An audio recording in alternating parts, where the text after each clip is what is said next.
Good afternoon class आप सभी को। आप सभी का स्वागत है आज की क्लास में। जैसा कि हम लोग इसके पहले की क्लास में हम पढ़ चुके हैं, इतिहास पढ़ रहे थे और इतिहास में हम लोगों ने परमार वंश को अगली की क्लास में पढ़ा था। और परमार वंश के जितने भी शासक थे, जिन्होंने जिस तरह से इतिहास के कार्यों में अपनी संलग्नता या व्यवहारिकता या हम कहें इनके विचार यह अनेक प्रकार से थे, वह उनके बारे में जानकारियाँ हम लोगों ने प्राप्त किया और उसके बारे में बताया। आज जिन वंश के बारे में हम लोगों को पढ़ना है वो है गुजरात के चालुक्य वंश। गुजरात के चालुक्य वंश।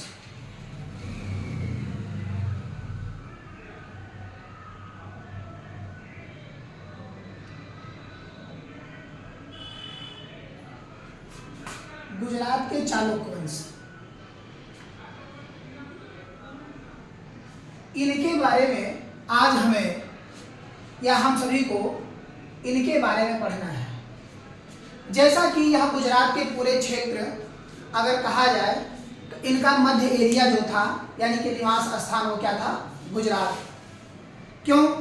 क्योंकि जो 16 महाजनपद थे उनमें अलग अलग तरह से अलग अलग तरीके से इनका विभाजन हुआ था और अलग अलग खंड में ये थे।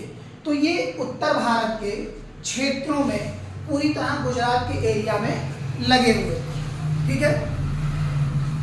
जैसे अगर हम इनके संस्थापक की बात करते हैं, ठीक है, तो संस्थापक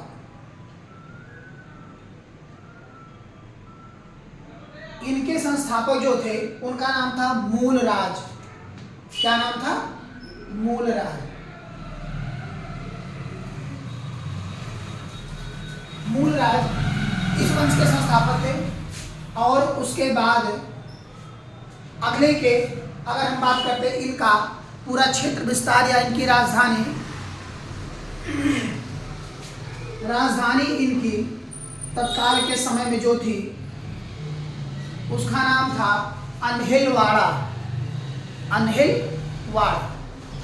अन्हिलवाड़ इनकी राजधानी थी।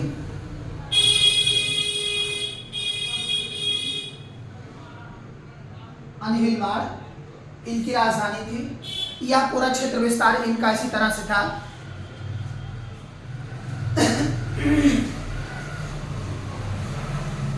इनके अगर हम संस्थापक में विशेष पर अगर इनकी हम चर्चा करते हैं तो जैसे हर किसी ना किसी धर्म को राजवंशों ने माना, उसको शरण दिया।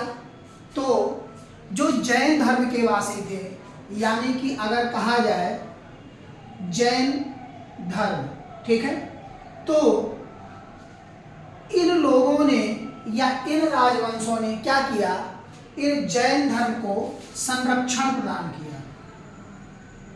संरक्षण प्रदान किया तथा इन्हीं को पोषक माना गया। पोषक इस वंश को माना गया। इस वंश को माना गया यानी कि इस वंश को जैन धर्म का क्या माना गया? पोषक माना गया तत्काल के समय में। इन्होंने कुछ विशेष कार्य इसके बाद नहीं किए जिनसे इनके इतिहास के बारे में और चर्चा नहीं है। उसके बाद अगले शासक के रूप में भीम प्रथम आते हैं। भीम प्रथम की अगर हम बात करते हैं तो शायद आप सभी को याद होगा जब महमूद गजनवी का सोमनाथ मंदिर पर पहला आक्रमण हुआ था, तो यही भीम प्रथम है जिन्होंने महमूद गजनवी के आक्रमण को पूरी तरह से आज सफल कर दिया था और वह सोमनाथ मंदिर को नहीं लूट पाया था। इनका कार्यकाल 1022 से लेकर के 1064 ईस्वी तक रहा। 1022 से लेकर 1064 ईस्वी तक इनका कार्यकाल रहा।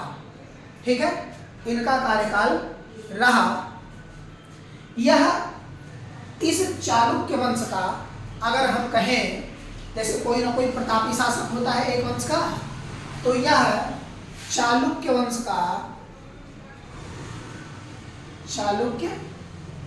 का सबसे प्रतापी शासक था, सबसे प्रतापी शासक था, सबसे प्रतापी शासक था। सोमनाथ मंदिर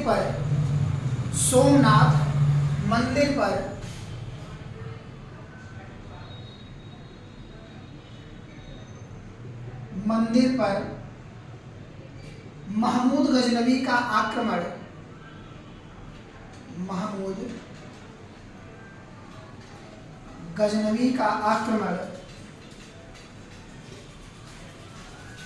आक्रमण इन्हीं के काल में हुआ था,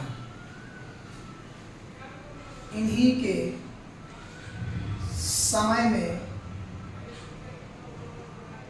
में हुआ, ठीक है।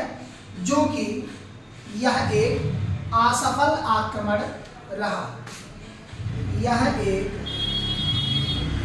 असफल आक्रमण रहा। जब यह भीम प्रथम की मृत्यु हुई, उसके बाद महमूद गजनवी का सोमनाथ के मंदिर पर 16 बार आक्रमण हुआ और इसने पूरी तरह से सोमनाथ मंदिर को ध्वस्त कर दिया, ठीक है। विशाल शाह जो इसका सेनापति था, यानी कि भीम प्रथम का सेनापति, जिसका नाम था विमल शाह, जो कि इनका क्या था, सेनापति या सेनानायक दोनों कहते हैं हम, चाहे सेनापति कह लीजिए या सेनानायक कह लीजिए। उसने क्या था कि जैसे इसने दिलवाड़ा जैन मंदिर का निर्माण करवाया, दिलवाड़ा जैन मंदिर का निर्माण माउंट आबू पर करवाया, ठीक है। इसके आगे हम देख लेते हैं, ये आप सभी का हो गया होगा यहां तक। दिलवाड़ा जैन मंदिर का निर्माण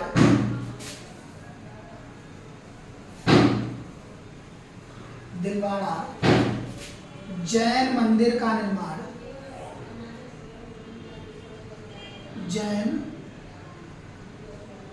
मंदिर का निर्माण जैन मंदिर का निर्माण, ठीक है, इसने ही करवाया। दिलवाड़ा जैन मंदिर का निर्माण इसने ही करवाया, जो कि माउंट आबू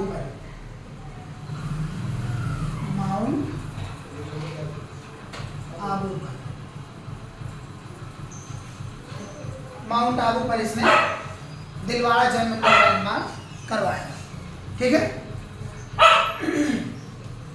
उसके बाद इसने और विशेष कार्यों को नहीं किया, इसकी मृत्यु हो गई। इसके मृत्यु के पश्चात तीसरे शासक के रूप में आए, उनका नाम था जय सिंह सिद्धराज। जय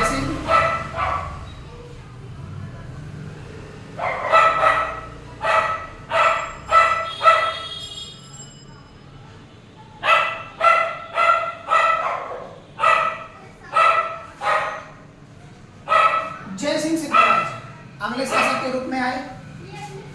इनका जो कार्यकाल रहा वह 1094 से लेकर के 1193 1094 से 1143 एडी तक इनका कार्यकाल रहा, ठीक है।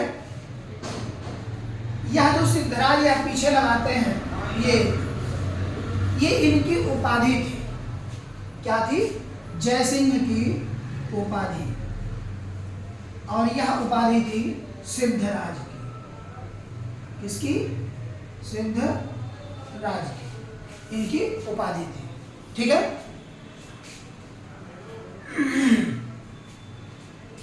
सिद्धपुर नामक एक गांव को बसाने के बाद इन्होंने रुद्र महाकाल मंदिर का निर्माण इन्होंने करवाया। ठीक है, यानी कि सिद्धपुर गांव में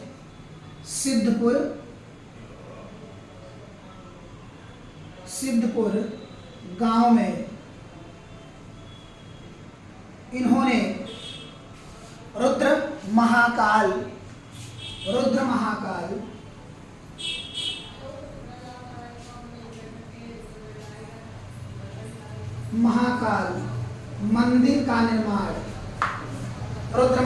मंदिर का निर्माण करवाया। ठीक है, तो यहाँ तक आप सभी के समझ में आ गया, कोई दिक्कत? अब इसके आगे हम चलते हैं। जैसे इसके बाद इतिहास में इन्होंने कुछ विशेष कार्य नहीं किए, इतना ही था। अब जो है इसके बाद जो अगले शासक के रूप में आए, जिन्होंने आगे इस वंश को बढ़ा करके लेकर जाने का कार्य किया, वह थे कुमारपाल।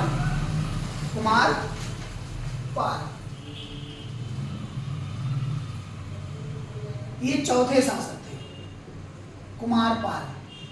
कुमारपाल के अगर कार्यकाल को हम देखें तो 1143 से लेकर इनका कार्यकाल 1172 तक रहा। 1172 ईस्वी तक इनका कार्यकाल रहा और ये चौथे शासक के रूप में इस चालुक्य वंश की गद्दी पर बैठे। ठीक है, जैन विद्वान हेमचंद्र ने इन्हें जैन धर्म की दीक्षा दिया। जैन धर्म की दीक्षा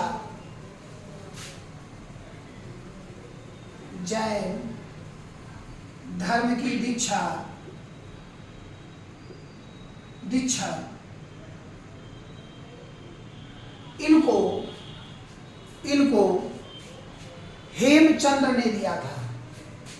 हेमचंद्र ने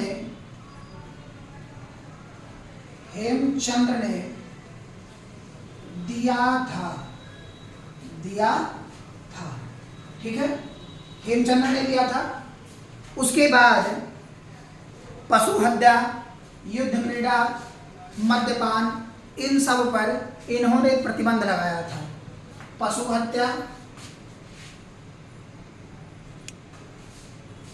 हत्या, युद्ध क्रीड़ा तथा मद्यपान।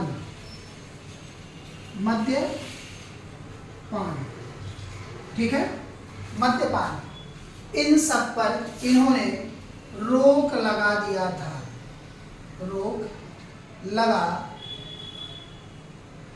था। ठीक है, इन्होंने क्या किया था? रोक लगा दिया था। ठीक है,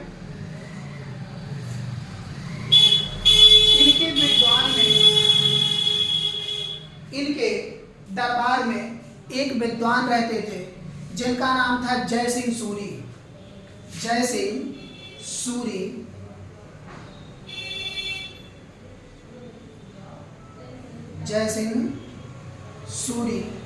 एक विद्वान रहते थे जिन्होंने एक पुस्तक लिखी थी, उसका नाम था कुमारपाल चरित।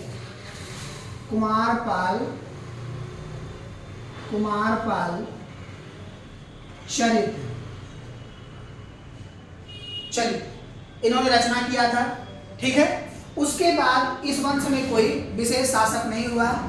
उसके बाद यह वंश पूरी तरह से समाप्त होता हुआ चला गया। इसका अंतिम शासक था भीम द्वितीय। ठीक है, भीम द्वितीय ने मोहम्मद गोरी के आक्रमण को 1178 में विफल किया था और पराजित कर दिया था। ठीक है, विफल करके पराजित कर दिया था तत्काल के समय में। तो उनके अंतिम शासक के रूप में इसे जान लेते हैं। उसके बाद यह वंश पूरी तरह से क्या हो जाएगा? समाप्त हो जाएगा। उसके बाद फिर अगले वंश की तरफ हम लोग धीरे धीरे चलेंगे। ठीक है, तो इस वंश का अंतिम शासक जो था उसका नाम था भीम द्वितीय। भीम द्वितीय, या कभी कभी इनको मूल राज के भी नाम से जाना जाता है। तो मोहम्मद गोरी का आक्रमण 1178 में, जब भीमराज द्वितीय, अगर इनके कार्यकाल की हम बात करते हैं, इनका कार्यकाल 1178 से लेकर के 1195 तक रहा। 1178 से लेकर 1195 ईस्वी तक इनका कार्यकाल रहा। ठीक है, मोहम्मद गोरी का आक्रमण,